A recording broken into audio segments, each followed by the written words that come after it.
কাছে যাব দোকানদার সহ ক্রেতা বিক্রেতা সবার কাছে। তার আগে আমাদের চৌখালী চণ্ডীপুর 2 এরিয়া কমিটির অফিসে আমাদের পতাকা উত্তোলনের মধ্য দিয়ে আমরা আজকে এই গ্রাম আমাদের যে বাজার পরিক্রমা কাজ শুরু করব। এখন পতাকা উত্তোলন করছেন আমাদের চণ্ডীপুর বিধানসভা কেন্দ্রের প্রার্থী শিক্ষিকা কমরেড রীতা দাস। এখন পতাকা উত্তোলন করছেন।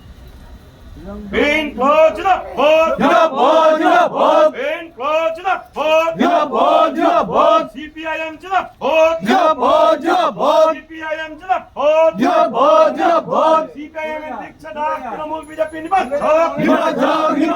CPIM Diksha Dak Trinamool BJP Nibajok. In close the vote. দেখা যায়নি। In close the vote.